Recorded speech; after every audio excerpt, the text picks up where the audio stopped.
Look at this healthy crop of rice. I will have more than 1,300 pounds of rice per quarter acre. It was grown without chemical fertilizer, pesticides, or agricultural machinery. I stopped using those things more than 30 years ago. All I've done is sow the seeds and spread straw. Nature has done the rest.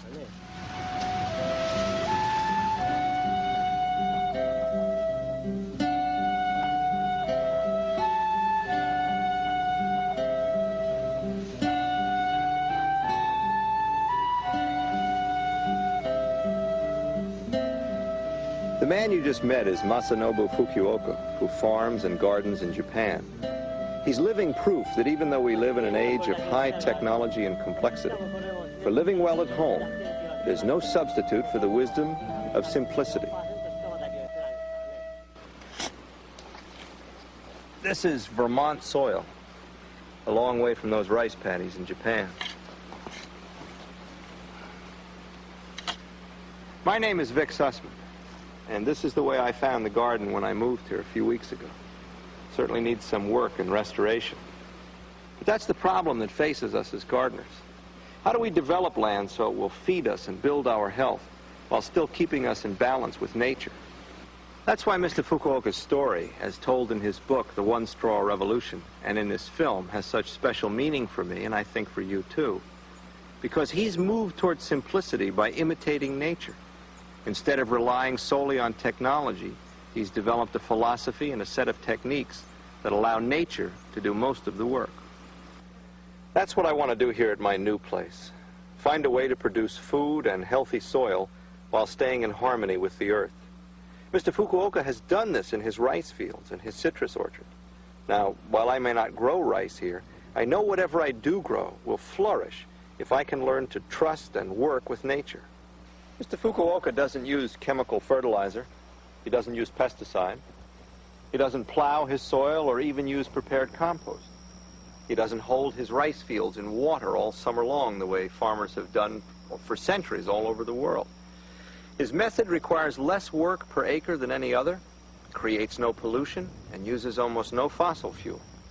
And yet Mr. Fukuoka's rice yields are as high as the most productive farms in Japan. When I first heard about Mr. Fukuoka, I was skeptical. There had to be more to it than just scattering seeds on unturned ground. And then I read his book, and I found that there was indeed much more to it. He grows a permanent ground cover of white clover, and then he spreads a straw mulch to enrich the soil and hold back the weeds. His crops sprout right through the clover. But instead of just telling you about these ideas, let's go back now to Japan to visit with Masanobu Fukuoka. Mr. Fukuoka's farm is near the hillsides overlooking Matsuyama Bay in southern Japan. It's a rich farming area. The climate is mild with plenty of rain. Mr. Fukuoka was raised here, in the village where the Fukuoka family has lived and farmed for more than 1,400 years. He grows about 2 acres of rice and barley, and has a 12-acre orchard of mandarin oranges. This may not seem like much, but in Japan, where field sizes are small, it's considered a large farm. A national highway passes through Mr. Fukuoka's fields. An overhead railroad track has also been built, but is not being used. Students come from all over Japan and the world to learn from Mr. Fukuoka, attracted by his reputation as a teacher and philosopher, and because he's the leading spokesman for natural agriculture in Japan today.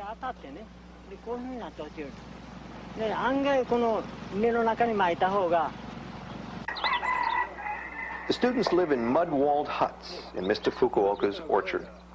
They help with the farming chores. Most arrive unannounced, not knowing what to expect. They stay for a few days or a few weeks and move on. Some remain for as long as several years. There are no modern conveniences. Students carry drinking water in buckets from the spring, cook meals over a wood-burning fireplace, light their huts with candles and kerosene lamps.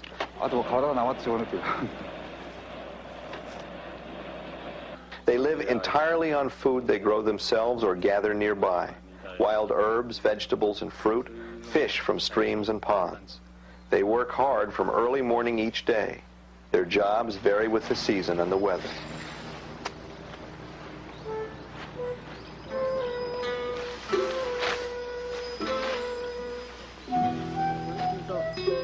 The more the farmer increases the scale of his operation, the more his body and spirit are dissipated. He falls away from a spiritually satisfying life. A life of small-scale farming may appear to be primitive, but it allows me to study the great way. I believe that if one deeply understands the everyday world in which one lives, the greatest of worlds will be revealed.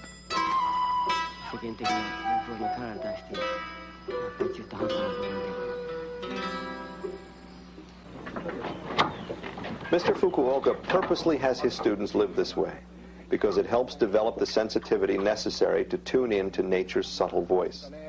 His philosophy is inspiring and has helped many people understand how they may live more thoughtfully here in America. Masanobu Fukuoka's farm is a rich mixture of trees, shrubs, herbs, and vegetables growing in a ground cover of weeds and clover.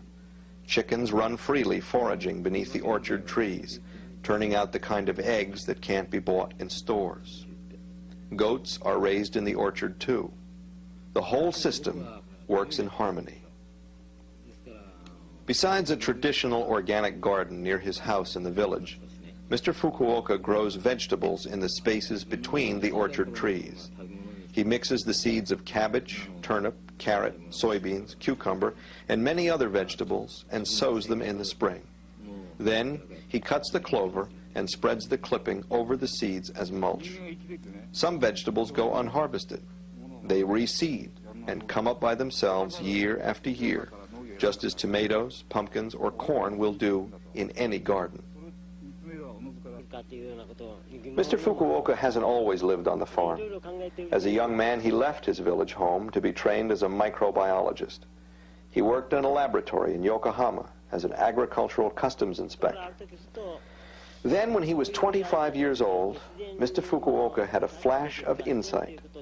He suddenly realized the perfect balance and abundance of nature.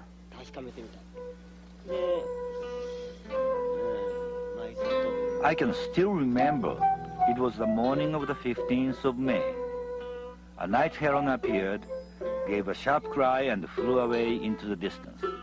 In an instant, all my doubts and confusion vanished. Everything I believed in was swept away with the wind. I felt that I understood nothing. My spirit became light and clear.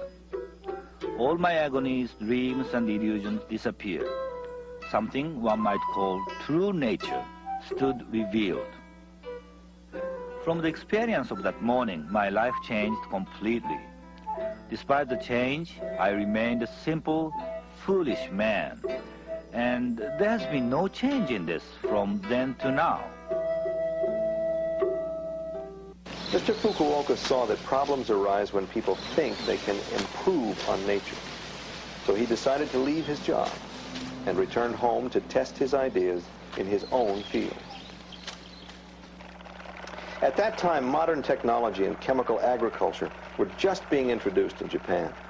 The combination of machines and chemicals allowed Japanese farmers to get about the same yields as before, but the work was cut by half or more. It seemed like a dream come true. And in one generation, almost everyone had switched to chemical agriculture. It wasn't so apparent then, as it is now, that the new system caused pollution and depleted the fertility of the soil. Masanobu Fukuoka imitates natural processes as closely as he can. He cooperates with nature instead of struggling to overcome it. Let's see now how Mr. Fukuoka's close-to-nature techniques work in his rice fields. Mr. Fukuoka coats his rice seed with clay, forming tiny pellets before sowing them. Years ago, he tried throwing the rice seed directly onto the ground, the way it would fall naturally. But birds and insects ate much of the seed, or it rotted before it could germinate. Then Mr. Fukuoka got the idea of coating the seeds with clay, pelletizing them, thus preventing birds, mice, and slugs from eating the seeds before they could sprout. Ingenious. To make the pellets, the seed is soaked overnight and then mixed with clay. Then it's pushed through chicken wire and allowed to dry in the sun for a day. Ideally, there will be one seed in each pellet. It's possible to make enough pellets in one day to seed several acres. The rice seed pellets are sown right into stands of ripening barley, about 3 or 4 weeks before harvest. Growing both rice and winter grain like barley in the same field every year helps to control weeds by never letting the land stay idle. It's always too full of rice or barley for weeds to get established. It's also an efficient way to use land. Despite the intensity of double cropping, the soil improves every year because Mr. Fukuoka returns all the rice and barley straw to the soil, which digests it into rich, fertile topsoil.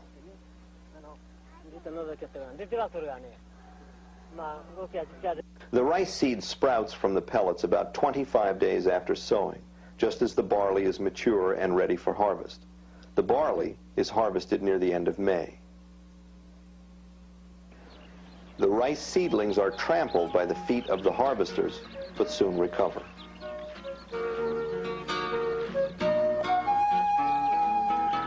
The usual way to develop a plan is to ask, how about trying this, or how about trying that? But that approach only makes the farmer busier. My way was opposite. I was aiming at the pleasant, natural way of farming, which makes the work easier instead of harder. How about not doing this? How about not doing that?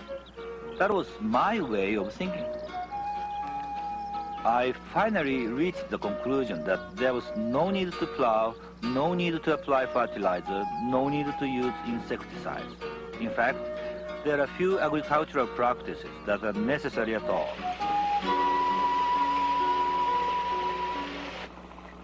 It really comes down to a series of simple tasks: scattering seed, spreading straw, harvesting.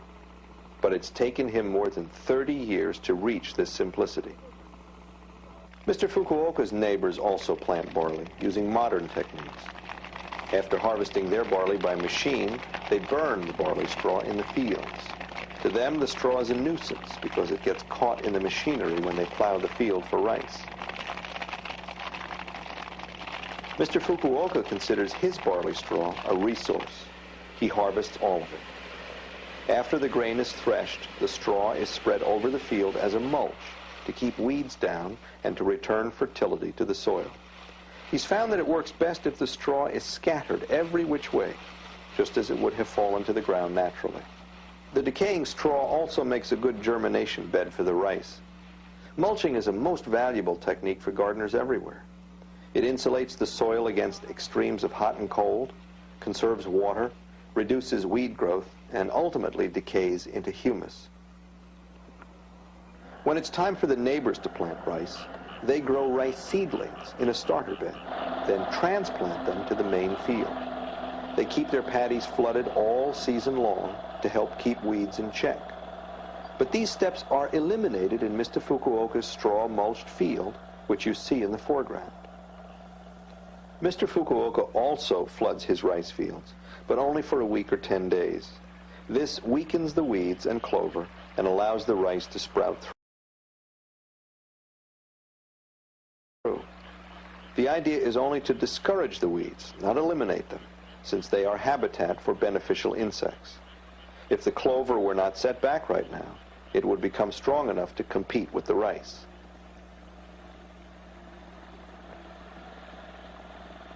You see the rice seedlings in the clover and straw?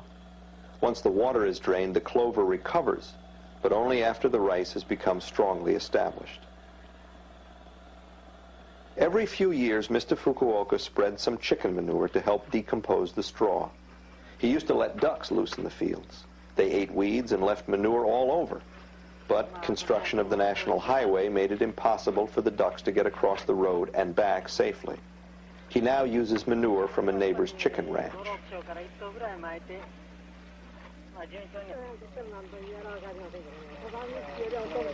A lot of people come to visit Mr. Fukuoka's farm. Lately, scientists and agricultural experts have been among them. But these specialists usually see only from the point of view of their own expertise, and few grasp the deeper meaning of Mr. Fukuoka's methods, his close-to-nature philosophy. It is now midsummer, and the neighbor's rice is growing in neat rows. Weeds have been eliminated by herbicides. In August, Mr. Fukuoka pulls a rice plant from his field and one from a neighbor's paddy. The roots of the rice plants grown in the herbicide-treated flooded paddy, shown on the right, are rotten and black by midsummer. The roots of the rice from Mr. Fukuoka's field, on the left, are still healthy and growing strongly. Mr. Fukuoka is probably the only farmer in Japan who doesn't grow rice in a flooded field all summer. Instead, he allows the roots of his plants to penetrate more than 3 feet into the ground. As they grow, they bring up minerals from the subsoil. When they decay, they enrich his land with nutrients and organic matter. To control leafhoppers and other troublesome insects, most Japanese farmers spray a strong pesticide 2 or 3 times during the growing season. This poison also kills beneficial insects, to say nothing of the danger for the farmer.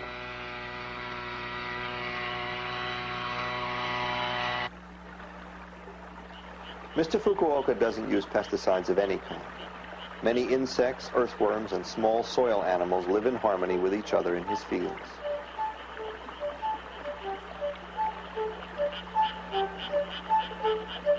Make your way carefully through these fields. Insects, spiders, frogs, and dragonflies are everywhere. Moles and earthworms live under the ground. This is a balanced rice field ecosystem. Insect and plant communities live in harmony. Often, a plant or insect disease invades this valley. My crops are completely unaffected.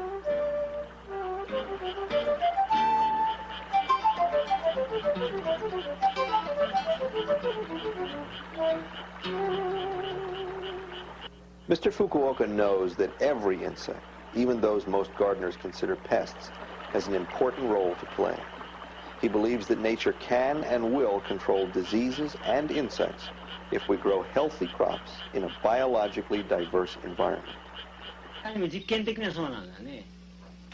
I talk about a do-nothing way of gardening. Some of you come here thinking life will be soft and easy. But you cannot sit back and expect nature to do the farming. I call that abandonment. People tamper with nature, thinking they can improve it. This causes negative side effects, which are more difficult to repair. Almost all the work in farming is created in this way. Work is important, but my farming is designed to eliminate unnecessary work. In September, a typhoon lingered off the Japanese coast, causing wind and heavy rain for several days. Mr. Fukuoka went to the fields to see how his rice was doing.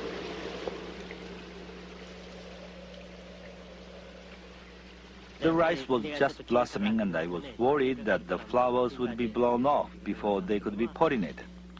I knew I couldn't do anything about it anyway, but I couldn't help examining the heads of grain. I shouldn't be worried, only pray and accept my fate.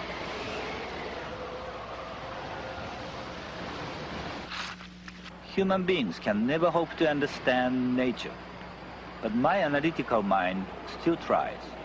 I try to garden as closely as I can to nature. My techniques are still evolving. I try to achieve a pure state of mind, and yet at 65 years, I still have many imperfections.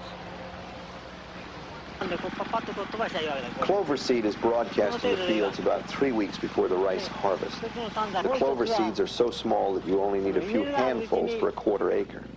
The barley seed is also broadcast among the ripening rice plants about 3 weeks before the harvest. The barley seed can be seen among the straw and clover. The rice grown with chemical fertilizer in the typical paddy grows tall, but topples easily late in the season. Mr. Fukuoka's rice plants don't grow as tall as those grown with chemicals, so more energy is available for seed production. The neighbor's rice has about 125 grains in each head. Mr. Fukuoka's rice has 225 to 250 grains in each head. His yield is about 1,300 pounds per quarter acre, comparable to the yields of modern commercial agriculture. Most of the farmers in the area harvest their rice with modern machines. Mr. Fukuoka's harvest is done by hand. His students don't mind. They enjoy the silent harvest using traditional hand tools. At the time of the rice harvest, the barley is already sprouting beneath the rice. After the rice is harvested and threshed, the rice straw is scattered over the field, just as the barley straw was scattered 6 months before. And with that, the yearly cycle is complete. My way of gardening is pleasant. I have time for the important things in life, like writing poetry, singing, and participating in village life.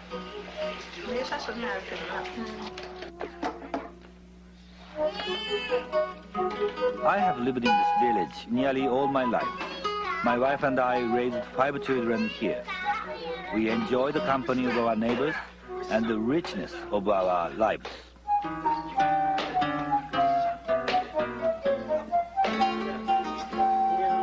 I have made mistakes in the past, but they were not really mistakes. They were hints which helped me coexist with nature. A life of small-scale farming or gardening may seem behind the times, but such a life offers many opportunities for greater awareness.